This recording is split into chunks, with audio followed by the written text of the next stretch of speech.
누구세요? 전철역에서부터 누군가 제 뒤를 따라오고 있다는 이상한 직감에 뒤를 돌아봤더니 모자를 눌러쓰고 검정 트레이닝복을 입은 낯선 남자가 보였습니다. 제 말에 남자는 아무 대꾸 없이 옆 골목으로 들어가 버렸습니다. 내가 너무 예민했나 싶어 다시 발길을 재촉해 길을 걸어가고 있는데 사라졌던 그 남자가 갑자기 나타나 제 앞을 가로막았습니다. 오늘은 하얀 니트 입었네. 넌 빨간 옷이 더 잘 어울려. 누구신데 아까부터 제 뒤를 따라오는 거예요? 내가 너 지켜주려는 거야.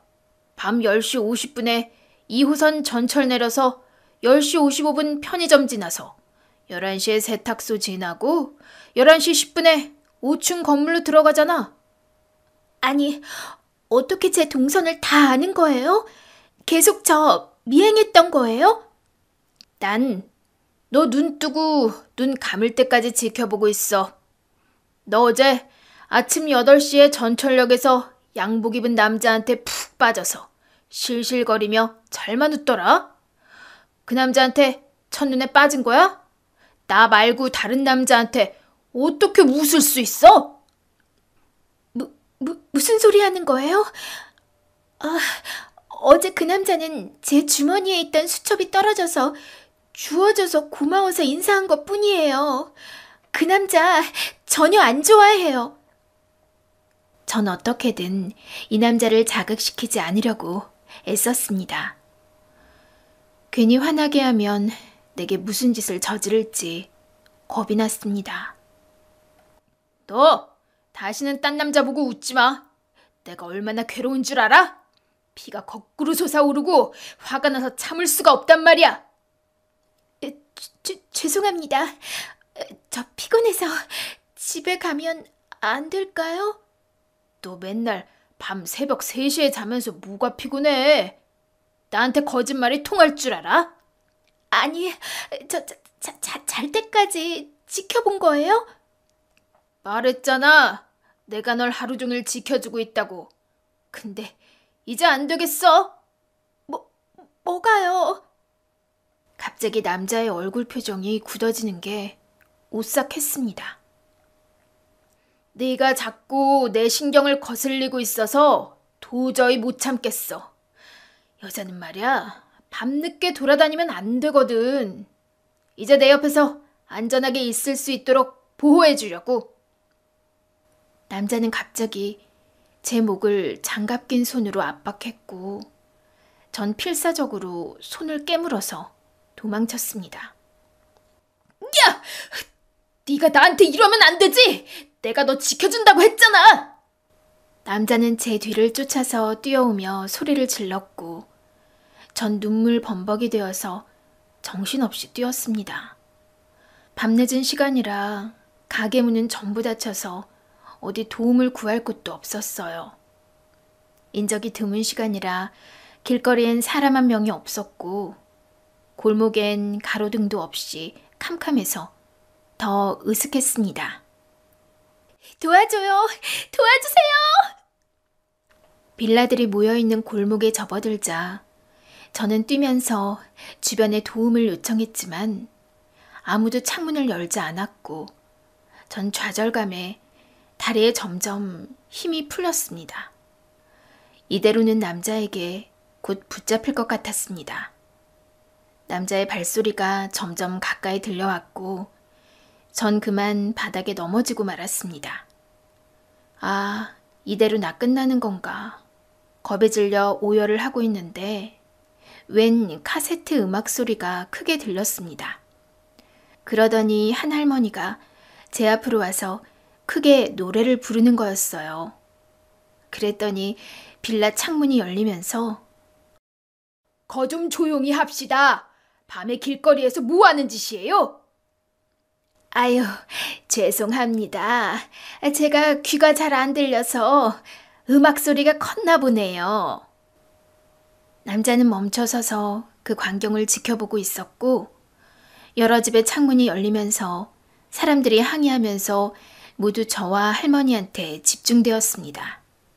그런데 순간 할머니가 저를 노려보면서 너 지금 몇 시인데 지금 와? 맨날 뭐하고 쏘다닌다고 이렇게 속을 썩이는 거야. 네? 갑작스런 할머니의 호통에 어리둥절해서 멍하니 쳐다보고만 있었습니다.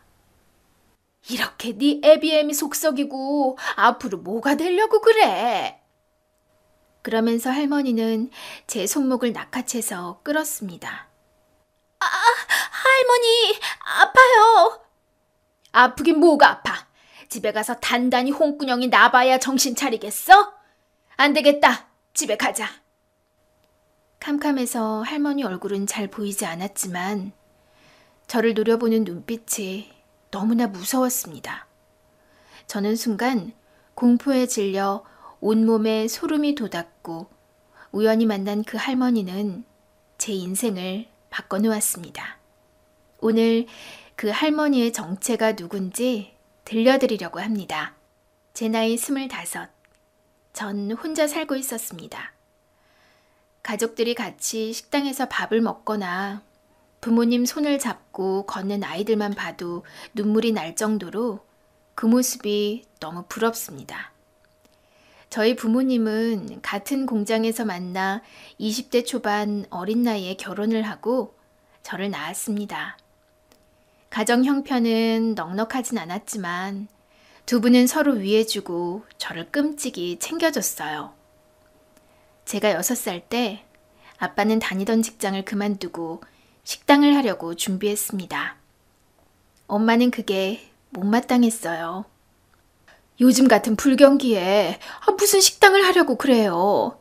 월급 따박따박 받으며 사는 게 돈 버는 거라니까요. 공장 사정도 어려워져서 월급도 깎였는데 언제 우리 전세로 이사 갈 거야. 숙희 학교 들어가면 돈 들어갈 곳도 많고 이대로는 희망이 없어. 그렇다고 덜컥 사표를 내면 어떡해요. 나랑 상의는 했었어야죠. 상의가 뭐가 필요해? 당신이 사업에 대해 알아? 내가 다 알아서 할게. 돈은 어디서 구하려고요? 대출 한도도 얼마 안 나와요. 아는 형님이 은행 이자보다 싸게 돈 빌려주기로 했어. 그 식당이 워낙 장사가 잘 됐는데 사장님이 몸이 안 좋아서 어쩔 수 없이 파는 거래. 진짜 운 좋게 잘 얻은 거라고.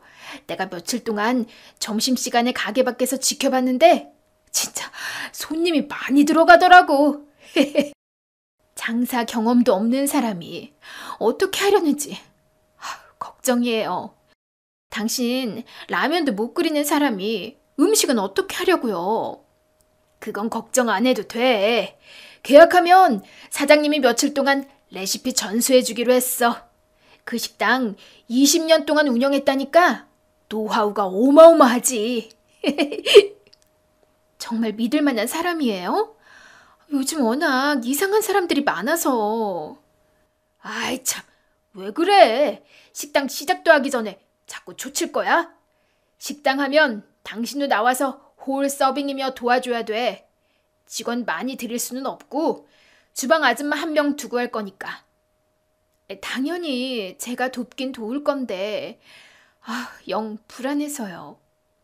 아빠는 아는 형님한테 돈을 빌려서 식당을 인수했습니다. 사장님, 진짜 운 좋은 거예요. 내가 20년 동안 피땀 흘려서 성공시킨 가게라 웬만하면 내가 계속 해보려고 한 거라고요. 제가 감사하죠. 아무쪼록 사장님 건강 쾌차하시길 바랍니다. 그럼 요리는 오늘부터 제가 배우면 될까요? 내가 오늘은 병원 예약이 있어서요. 내일 오전부터 시작합시다. 네, 그러세요. 내일 뵙겠습니다. 아직은 가오픈 상태이고 식당 내부 수리를 한 후에 2주 후에 정식 오픈을 할 생각이었습니다. 식당은 넓고 깨끗하네요. 그렇지. 이 돈에 이만한 가게 못 얻어. 이 동네에 직장인들이 많다니까 점심 장사가 거의 하루 매출이래. 술 손님 없으니까 편하지 뭐. 다음 날 아침 일찍 식당 문을 열고 부모님은 식당 사장을 기다렸습니다. 약속 시간이 지났는데도 안 오자 아빠는 전화를 걸었습니다. 이상하네. 왜 없는 전화번호라고 음성 메시지가 나오지? 당신이 전화번호 잘못 누른 거 아니에요? 아닌데, 이 번호가 맞는데?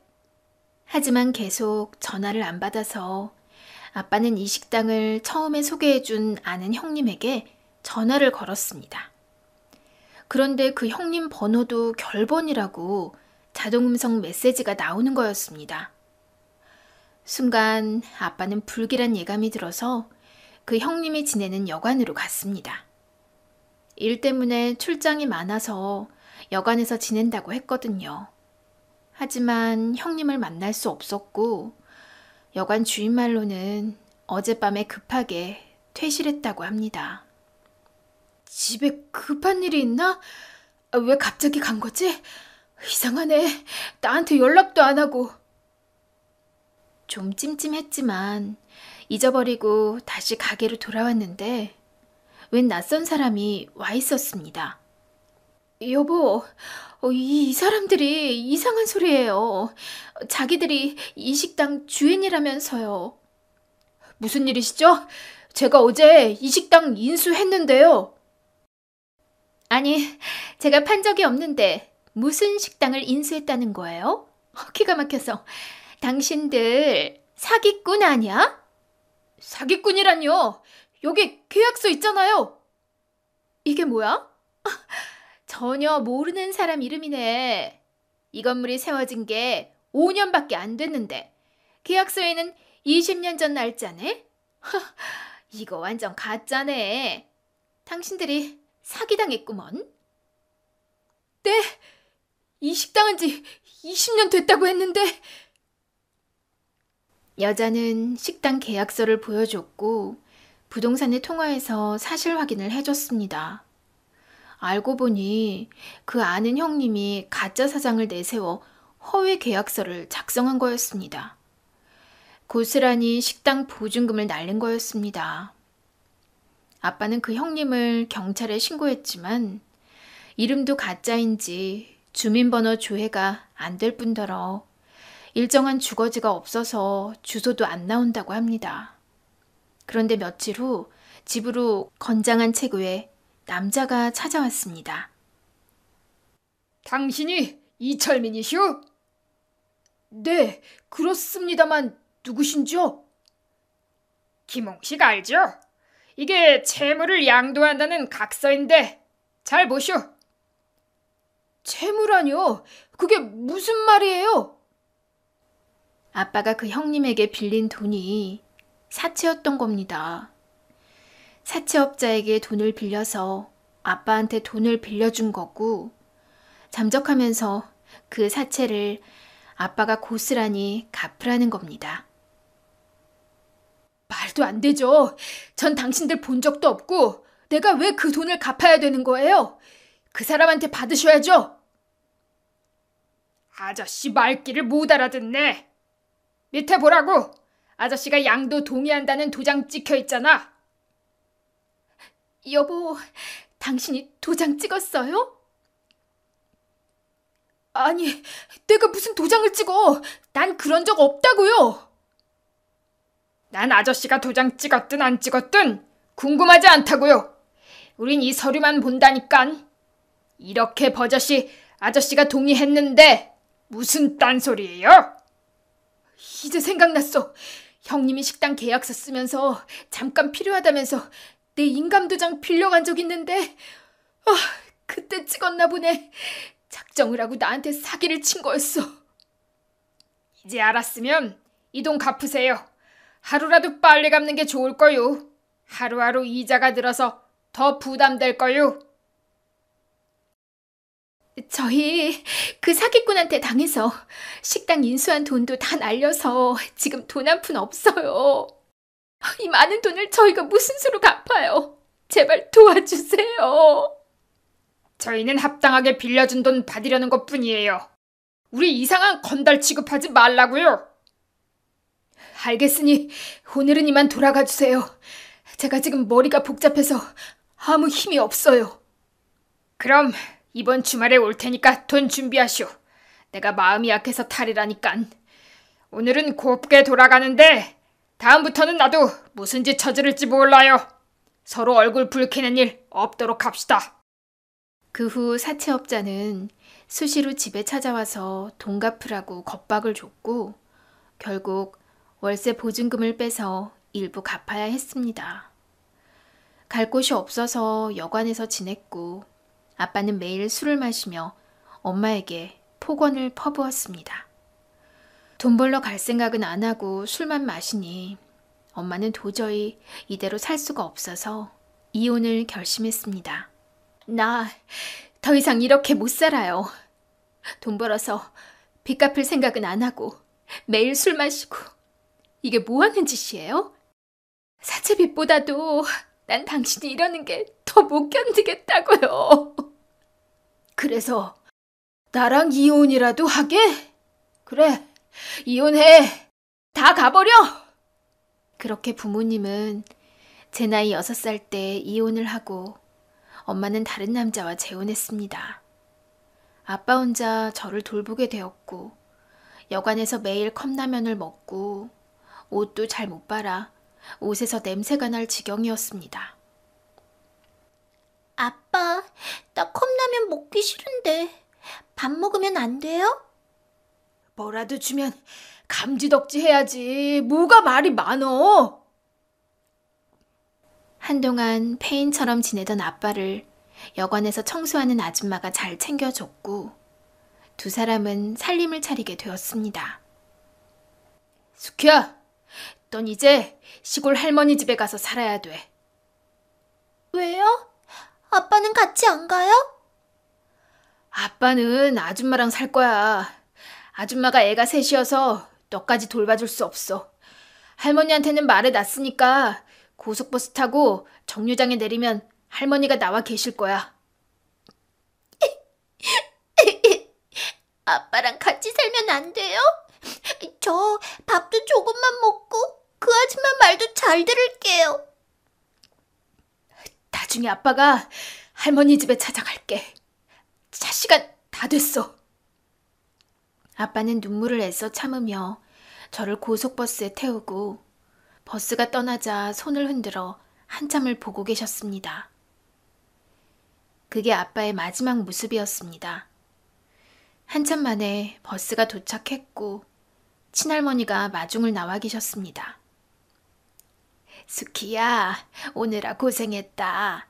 수키 많이 컸네. 안녕하세요, 할머니. 수키 5살 때 할머니 봤으니까 할머니 얼굴 기억나? 조금 기억나요. 추석 때 할머니가 나 먹으라고 송편 주시고 용돈 주신 거 생각나요. 맞아. 수키야, 이제 할머니하고 오래 같이 살 거야. 엄마 아빠는 사정이 있어서 수키랑 같이 못 사는 거야. 보고 싶어도 참아야 돼. 수키 착하니까 그렇게 할 수 있지? 그럼 저 이제 엄마 아빠 못 보는 거예요?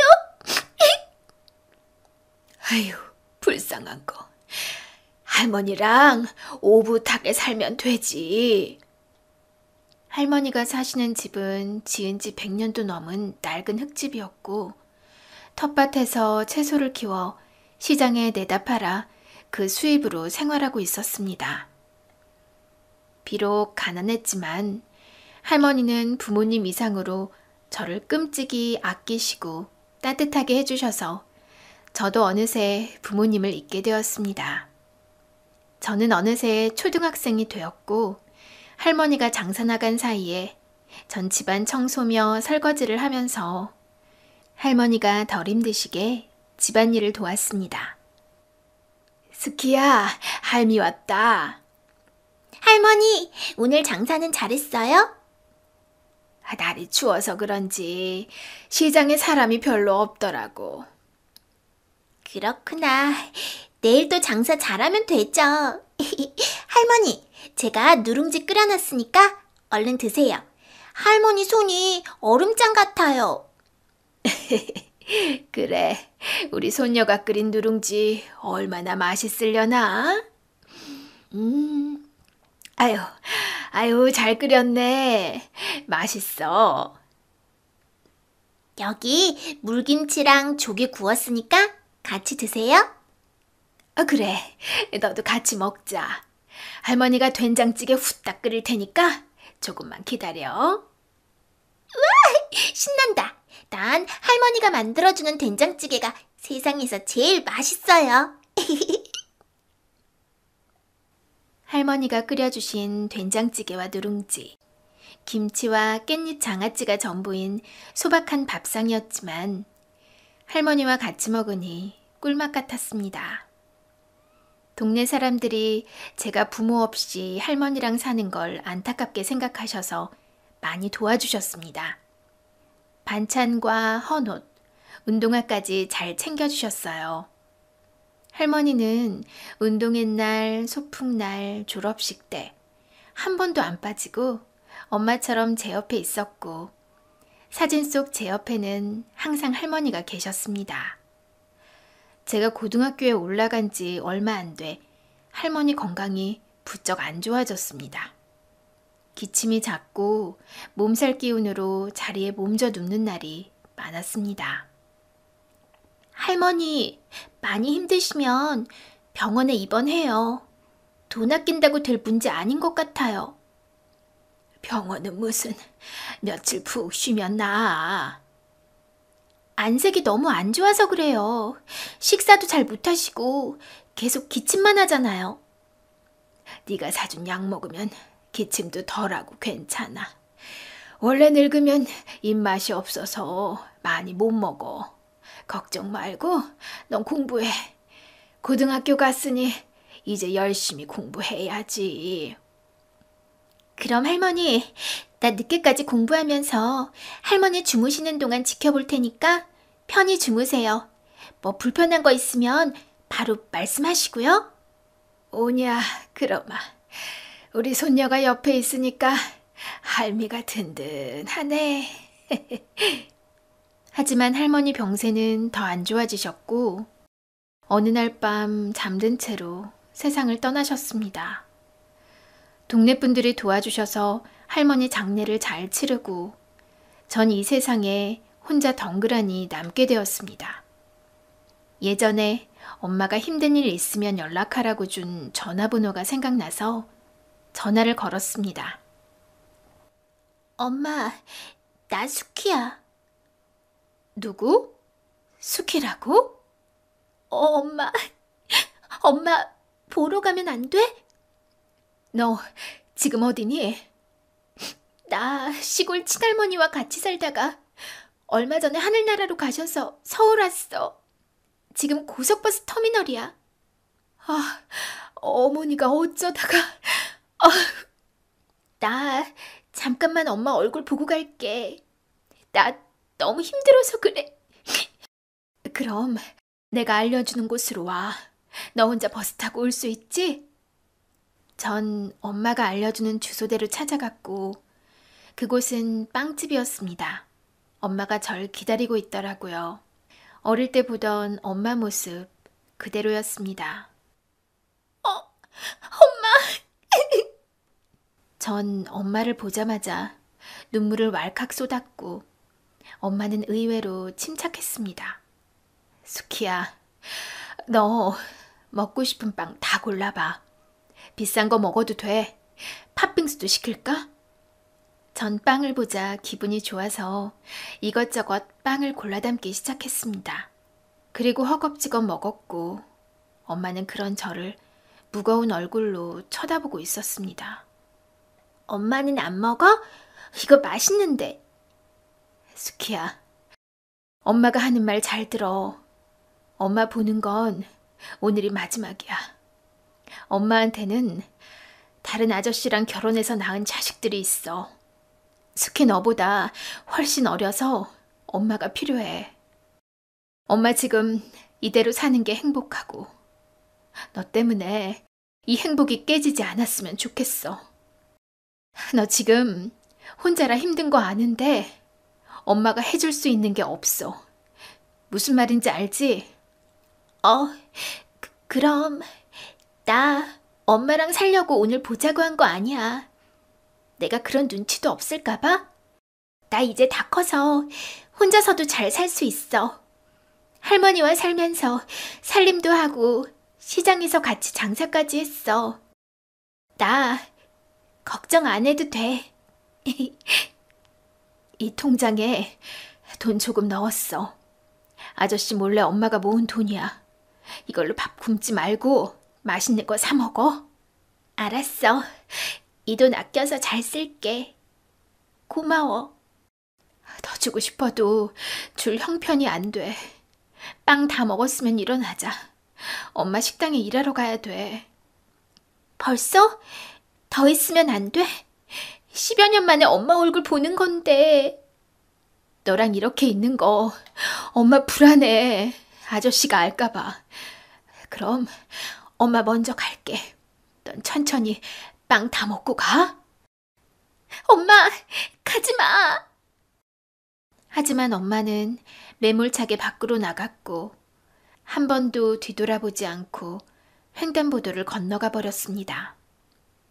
엄마에게 전 짐이 돼버렸다는 걸 깨닫는 순간 하늘이 무너지는 것 같았습니다. 그 후로 엄마를 잊고 전 악착같이 잘 살기로 결심했습니다. 우선 일자리를 찾아야 했고 숙식이 가능한 식당에서 사람을 구한다 해서 찾아갔습니다. 안녕하세요. 사람 구한다고 해서요. 아가씨가 일할 건가? 어려 보이는데 몇 살이에요? 저 18살인데 집에서 요리도 하고 살림해서 일 잘할 자신 있습니다. 나이가 너무 어린데 딴 데 가봐. 홀서빙 구하고 있어서 힘들 거야. 사장님, 저 꼭 일해야 돼요. 당장 갈 곳도 없고 딴 데서는 어리다고 다 쫓겨났어요. 제발 부탁드립니다. 저 일하게 해주신다면 정말 몸이 부서져라 열심히 일하겠습니다. 아유, 그렇다고 이렇게 울면 어쩌니? 내가 무안하잖니. 너 힘들까봐 그런 거지. 전 괜찮습니다. 일만 시켜준다면 평생 그 은혜 잊지 않을게요. 알았어. 그럼 같이 일해보자고. 대신 어리다고 우리가 신경 써줄 겨를은 없어. 다른 아줌마들이랑 똑같이 일해야 돼. 감사합니다. 사장님, 정말 열심히 하겠습니다.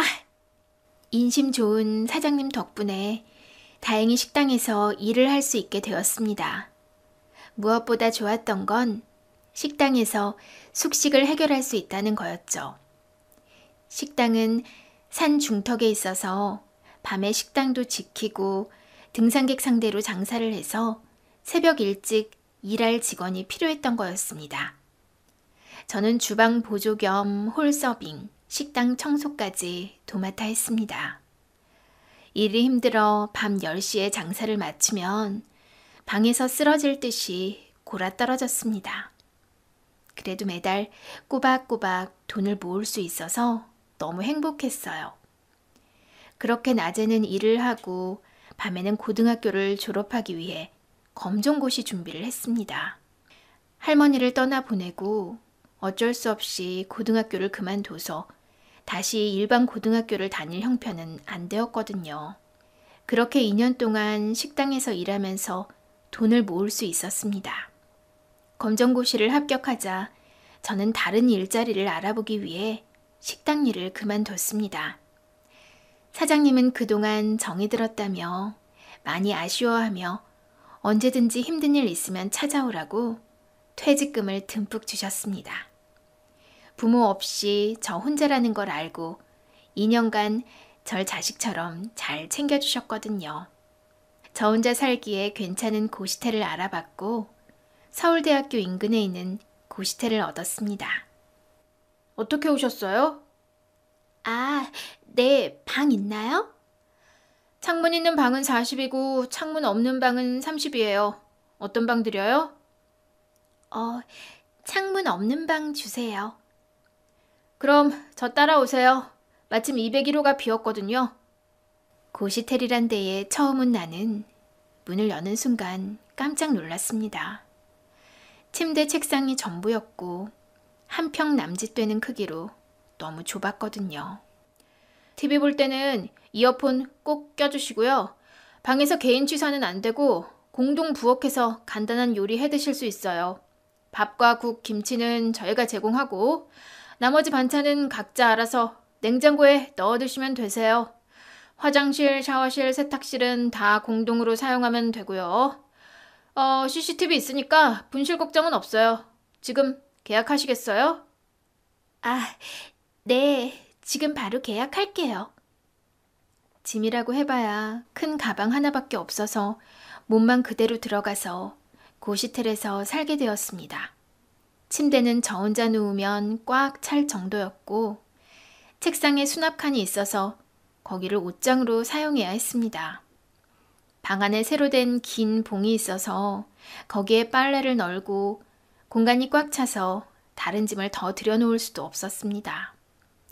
얼마 동안은 너무 답답해서 견딜 수가 없더라고요. 그래서 밖에서 떠돌다가 밤늦게 들어가서 빨리 잠들면 그나마 괜찮았어요.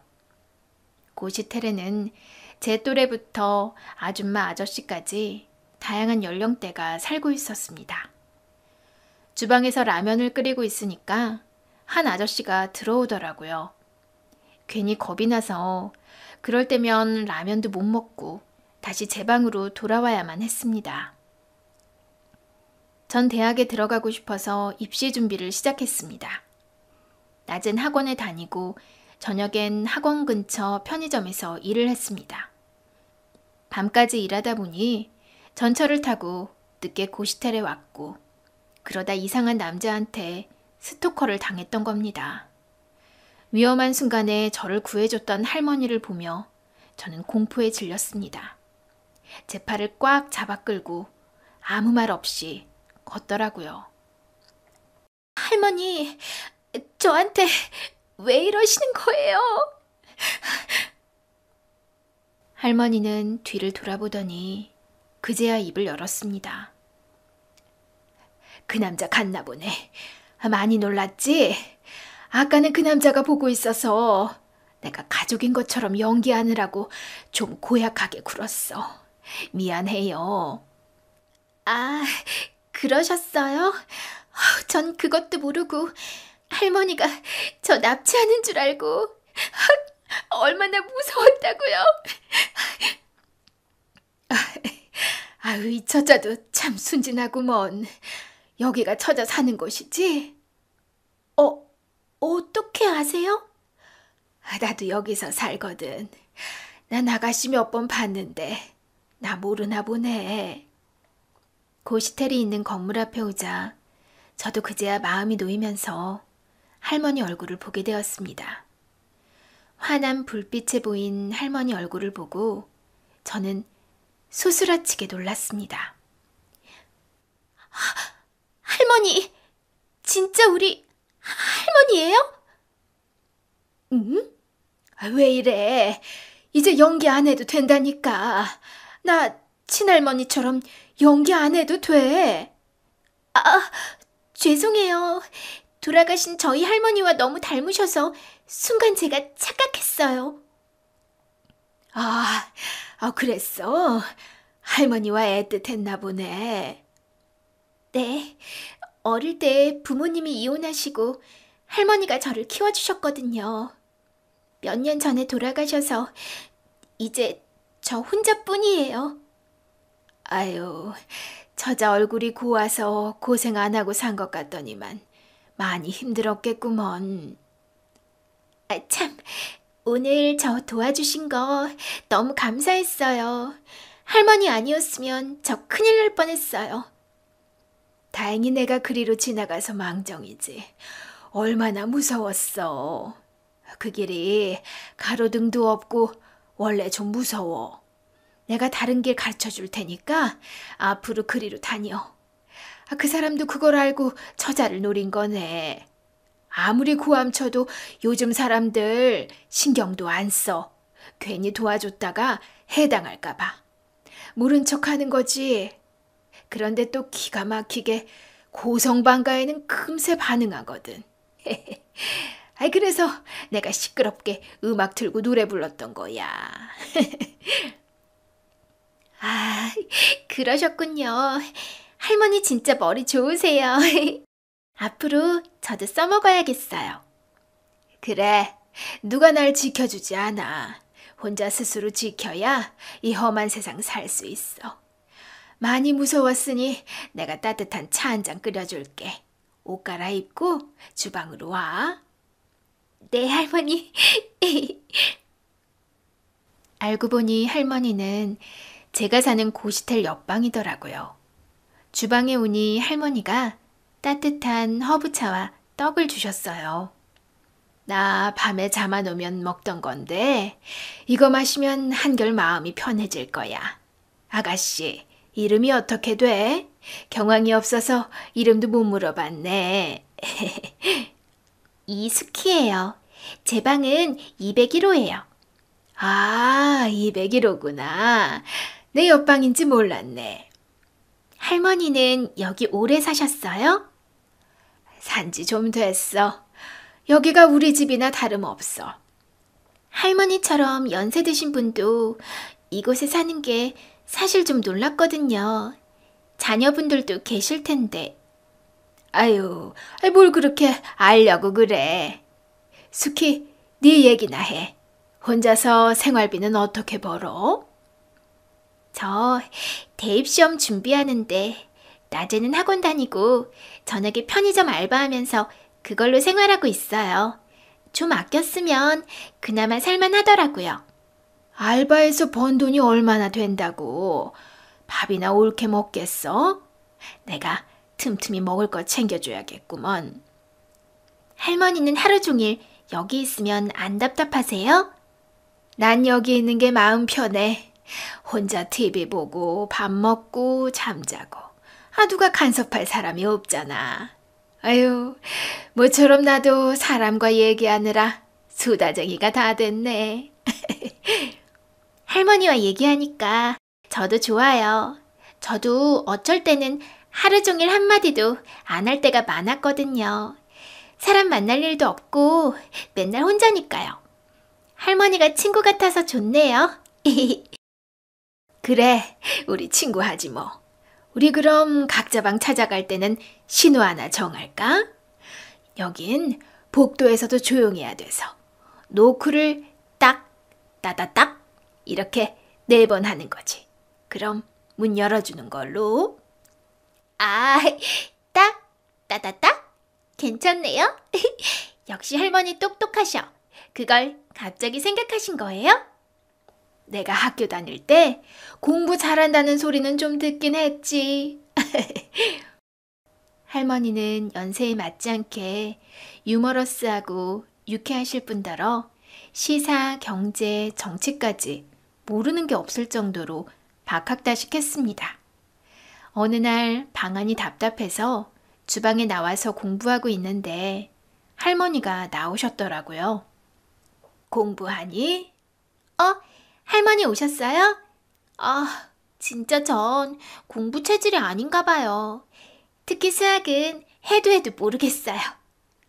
그럼 할머니가 좀 봐줄까? 아이, 농담 마세요. 할머니가 어떻게 수학 문제를 풀어요? 나도 요즘 애들 책은 처음 보는데 어디 보자. 이게 이런 원리구나. 세월은 변해도 기본은 그대로네. 벌써 푸셨어요? 우와, 진짜 대단하세요. 이거 별로 안 어려워. 공식을 외우려고 하지 말고 이해해봐. 그럼 다른 문제도 응용해서 쉽게 풀 수 있어. 할머니는 그 자리에서 제게 수학을 가르쳐줬고 그 후에 다른 과목도 제가 모르는 건 가르쳐줬습니다. 어느 날 외출했던 할머니 2손에 짐이 한가득이더라고요. 할머니, 어디 다녀오셨길래 이렇게 짐이 많아요? 아유, 이거 들고 오느라 진짜 힘들었어. 김장을 해야 되는데 여기서 못하니까 지인 집에서 김장이랑 반찬 좀 만들어서 왔어. 자, 이거 냉장고에 넣고 두고두고 먹어. 할머니는 직접 담근 김치와 10가지도 넘는 반찬을 저 먹으라고 챙겨주셨습니다. 전 매번 할머니한테 받기만 해서 너무 고마워서 도시락 싸서 가까운 공원에 나들이 가자고 제안을 했습니다. 할머니, 많이 걸으시면 힘드니까 이 근처 공원에 가려고요. 제가 아침부터 김밥 쌌어요. 아유, 잠도 안 자고 이 많은 걸 다 준비한 거야? 그 정성 봐서라도 오늘 할머니가 재밌게 놀아줘야겠네. 네, 우리 오늘 신나게 놀아요. 고시태를 나와서 걸어서 가면 되는 거리라 할머니 팔짱을 끼고 걷는데 너무 행복했어요. 한참 걷다 보면 서울대학교를 지나게 되는데요. 할머니가 그쪽에서 눈을 못 떼시더라고요. 저 학교 가려면 얼마나 공부 잘해야 될까요? 저도 가고 싶은데 지금 실력으로는 어림도 없을 것 같아요. 저 학교 가는 거 그렇게 힘든 거 아니야. 너도 지금부터 충분히 준비하면 갈 수 있어. 할머니가 어떻게 하세요? 혹시 할머니 손자가 저 학교 다녔어요? 아, 그냥 그렇다는 거지. 공원에 도착해서 할머니와 김밥도 먹고 아이스크림을 먹으면서 산책을 하니 친할머니 생각이 나서 눈물이 났습니다. 할머니와 가끔씩 시골길을 산책하곤 했던 기억이 떠올랐거든요. 할머니와 살 때가 제 인생에서 제일 행복했었으니까요. 좀 걷는데 할머니 안색이 안 좋아졌습니다. 기침까지 하더라고요. 할머니, 어디 안 좋으세요? 아까부터 계속 기침하셔서 감기 걸리신 거 아니에요? 아유, 그러게. 아유, 조금 오한이 있는 것 같긴 하네. 아우, 진작 말씀하시지. 제 옷 걸치시고 지금 빨리 가요. 고시텔에 돌아와 약을 사서 할머니 잡수시게 하시고 잠드실 동안 지켜봤습니다. 감기니까 며칠 후면 낫겠지 싶어서 매일 밤 퇴근해서 할머니 방을 들러 약을 챙겨드렸어요. 그러던 어느 날 퇴근해서 할머니 방을 노크했는데 안에서 인기척이 없었습니다. 할머니와 약속한 방법으로 노크를 몇 번이나 했는데도 문이 열리지 않았고 저는 불안한 마음에 총무한테 말해서 비상열쇠로 할머니 방문을 열었습니다. 할머니, 정신 차리세요. 할머니가 의식을 잃고 쓰러져 계셔서 전 혼비백산해서 119에 신고했습니다. 고시텔 옆방 할머니가 위독해 병원에 모시고 지극정성으로 간호해드렸더니 201호 처자에게 큰 은혜를 입었어. 내가 꼭 갚을게. 하는데 일주일 후 모르는 번호로 걸려온 전화. 이수키 씨죠? 가나기업 대표 비서실장입니다. 그 후 내 인생 2막이 시작되는데 사연은 이랬습니다. 할머니는 노환으로 원래 몸이 안 좋으셔서 병원 치료를 꾸준히 받고 있었습니다. 할머니 연세에는 쾌적한 환경에서 식사 잘 하시고 마음 편하게 지내셔야 돼요. 근데 지금 그 좁은 고시텔에 계속 계시니 몸이 계속 안 좋아지시는 거예요. 얼른 나오세요. 아니에요. 거기 있어야 제 마음이 편해요. 좋은 집, 좋은 음식 다 필요 없어요. 거긴 제 마음을 가장 잘 이해해주고 저를 끔찍이 챙겨주는 좋은 친구가 있어서 못 떠나요. 아휴, 제가 강제로 말릴 수도 없고 대신 약이라도 꼬박 잘 챙겨 드시고 일주일에 한 번씩 꼭 오셔서 진료 받으셔야 돼요. 겉으로 항상 유쾌하고 밝으셔서 몰랐는데 건강이 안 좋으셨던 겁니다. 할머니 퇴원시켜드리고 병원에 갔더니 안 보이더라고요. 저 1108호 할머니 안 보이시는데 진료받으러 가셨어요? 그 할머니 퇴원하셨어요. 사람들이 엄청 와서 모시고 가던데요. 네? 퇴원하셨다고요? 할머니 아는 사람도 없는데 누가 온 거지? 할머니는 휴대폰이 없어서 연락도 못하고 혼자서 전전긍긍하던 중에 제게 비서실장이라는 사람에게서 전화가 걸려온 겁니다. 그 사람은 주소를 알려주면서 그리로 오면 할머니를 만날 수가 있다고 하더라고요. 고시텔에서 나오니 고급 리무진이 주차되어 있었습니다. 남자가 제 쪽으로 오더니 이수키 씨죠? 이 차에 타시면 됩니다. 이 차예요? 사모님이 이수키 씨 편하게 오시게 차를 보내셨습니다. 사모님이요? 할머니 말씀하시는 거예요? 전 영문을 몰라 얼떨떨한 채로 할머니가 보내준 차를 타고 할머니를 만나러 갔습니다. 도착한 곳은 부자들만 산다는 성북동에 있는 대저택이었습니다.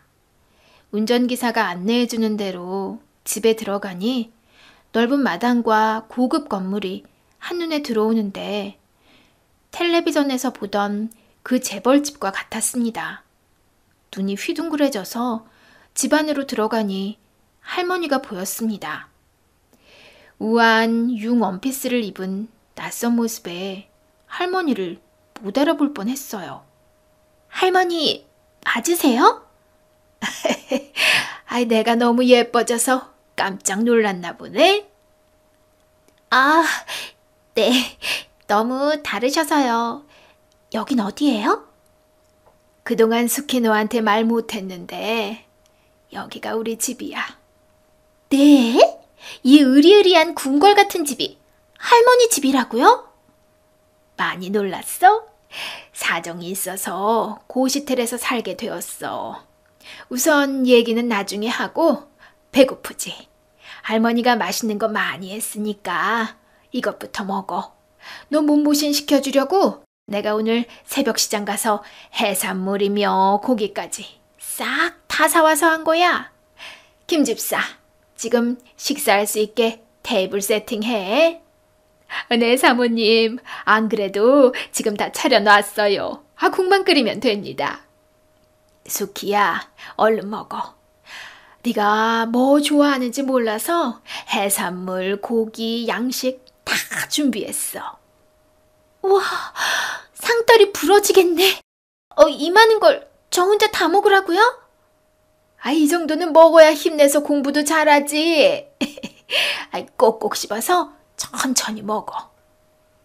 태어나서 처음 먹어보는 진수성찬에 전 그릇째 싹싹 비우며 맛있게 먹었고 할머니는 흐뭇하게 저를 쳐다봤습니다. 할머니, 이제 할머니가 누구신지 얘기해 주세요. 저 아까부터 궁금해서 미치는 줄 알았어요.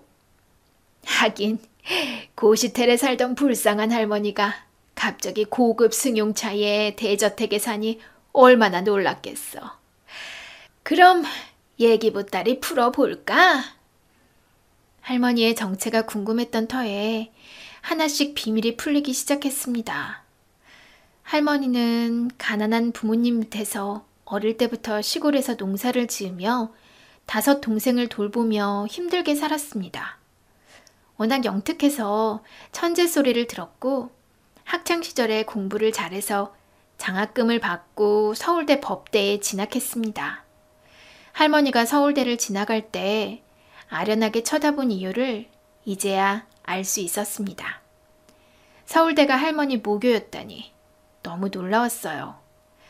상경 후 서울대 근처 고시원에서 생활을 했는데 이곳이 제가 살고 있는 고시텔이었던 겁니다. 예전에 이 동네는 고시촌이어서 고시생들이 많아서 고시원이었는데 지금은 고시텔로 리모델링 한 거였습니다. 집안 형편이 어려워 부모님이 할머니 학비를 대줄 수 없어서 할머니는 공부하면서 2-3개 아르바이트를 하면서 돈을 벌어야 했습니다. 원래는 부모님이 돈 없다고 대학을 가지 말라고 하면서 서울대 법대에 합격했는데도 그렇게 좋아하지 않았습니다. 여자가 똑똑하면 팔자가 박복하다며 그냥 시집이나 빨리 가라고 해서 거의 도망치듯 상경했습니다. 이 고시원에서 할머니가 원하는 공부를 할 수 있어서 너무 행복했습니다. 시골에서 농사 짓다가 아무 남자와 결혼해서 평범하게 사는 게 할머니는 싫었거든요. 그때 내 나이가 지금 딱 수키 나이네. 부모님이 워낙 가부장적이고 가난하니까 내가 공부하는 걸 별로 안 좋아했거든. 아르바이트 하면서 공부하다 보니 하루에 2시간 겨우 자고 코피 흘려가면서 사법고시 시험 준비했어. 비록 돈은 없어도 내가 하고 싶은 꿈이 있었기에 그 시간이 너무 소중하고 좋았던 거지. 아, 그래서 할머니가 그렇게 똑똑하셨군요. 말씀하시는 게 예사롭지 않다고는 느꼈는데 서울대 법대 나오신 줄은 몰랐어요. 그럼 사법고시는 합격하셨어요? 그럼 한 번에 딱 붙었지. 사법고시 합격할 때가 내 인생에서 제일 행복했던 순간이었어.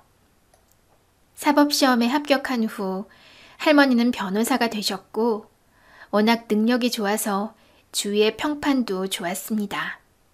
특히 기업 총수들 일을 봐주면서 재벌 2세인 지금의 남편을 만나 결혼을 했습니다. 할머니 남편은 자회사인 무역회사를 경영하는 대표였고 젊은 나이에 큰 성공을 거둬서 언론에 소개될 정도로 존경받는 경영인이었습니다. 그렇게 탄탄대로였던 할머니에게 아픔이 하나 있었는데 그건 아이가 없다는 겁니다.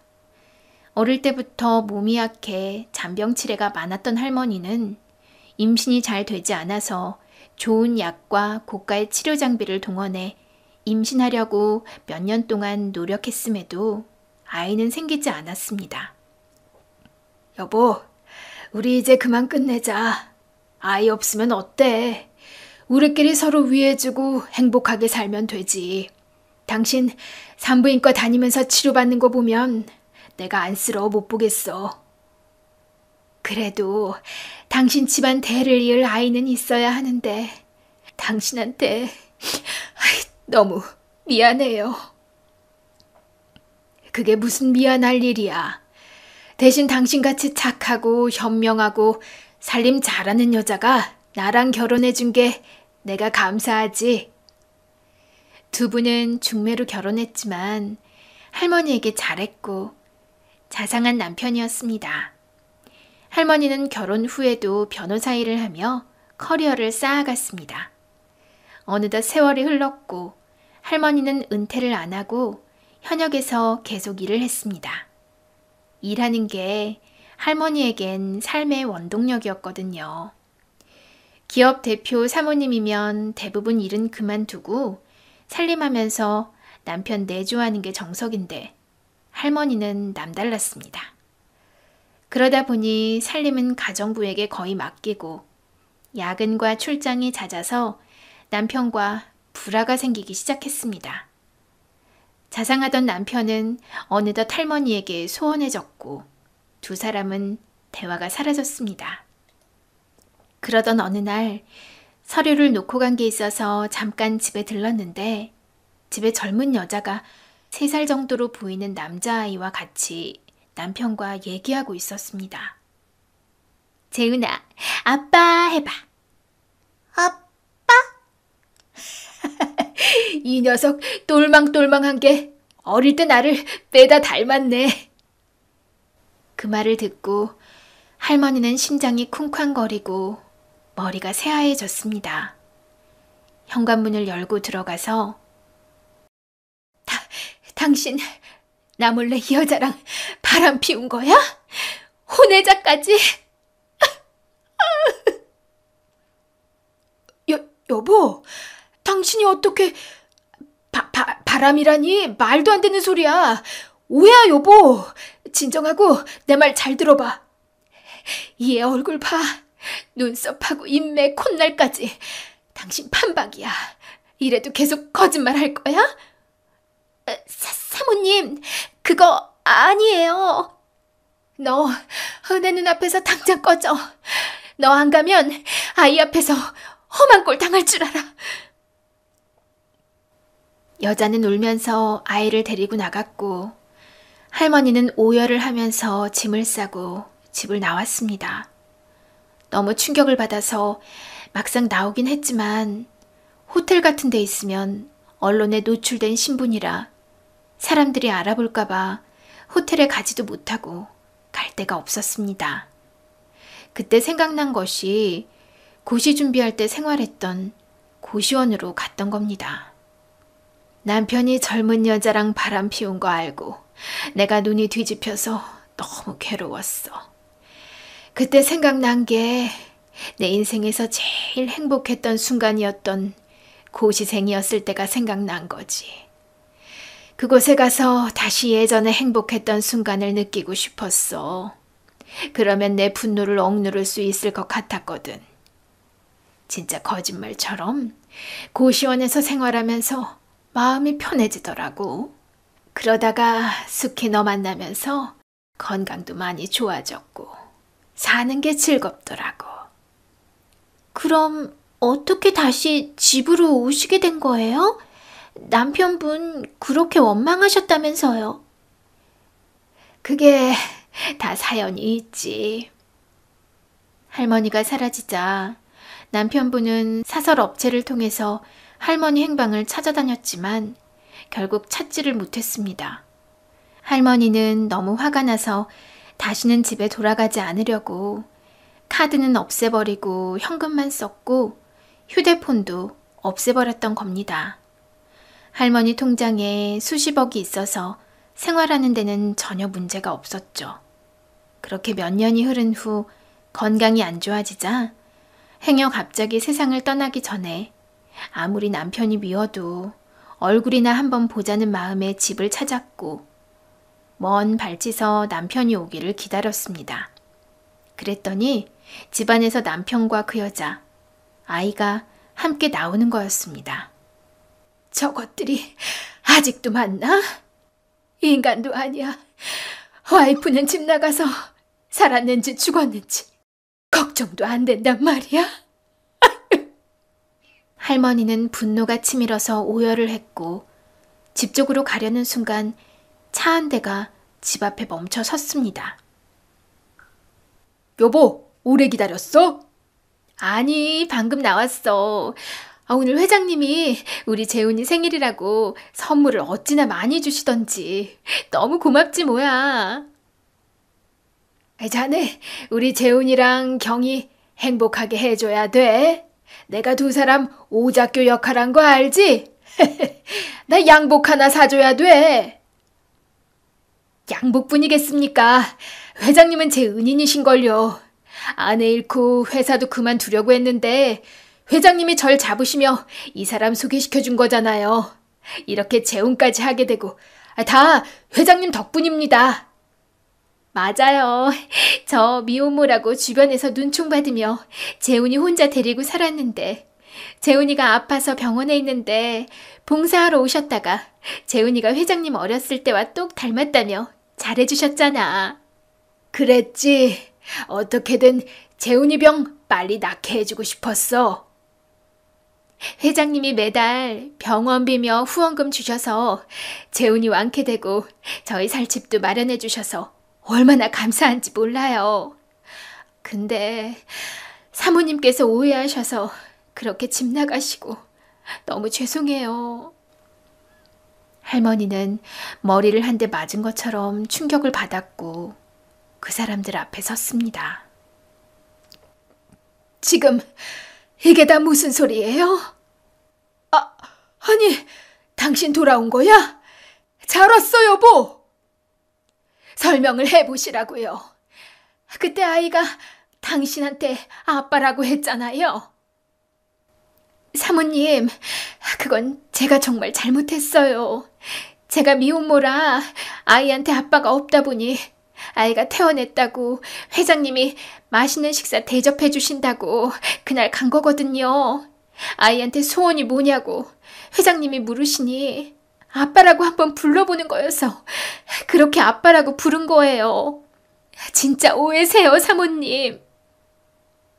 할머니는 그제서야 자신이 엄청난 오해를 하게 되었고 할머니 남편에게 사과하며 다시 집으로 돌아간 겁니다. 그 후 할머니는 제 후원자가 되어 저를 경제적으로 지원해주고 있습니다. 할머니처럼 서울대 갈 실력은 아니지만 중상위권 대학에 입학해 할머니의 도움으로 학교를 잘 졸업했습니다. 수키야, 그동안 공부하느라 고생 많았어. 너무 대견하구나. 다 할머니 도와주신 덕분이죠. 이제 저 좋은데 취직해서 할머니께 받은 은혜 보답해야죠. 회장님이 수키가 마음에 드신다고 우리 회사에서 같이 일했으면 하셔. 회장님 회사면 엄청 좋죠. 취준생들이 서로 가고 싶어하는 회사잖아요. 전 할머니 남편분이 운영하는 회사에 취직해서 성북동 대저택 집에서 같이 살고 있습니다. 두 분은 저를 호적의 양자로 올리셨고 그렇게 저는 새로운 가족이 되었습니다. 긴 글 읽어주셔서 감사합니다.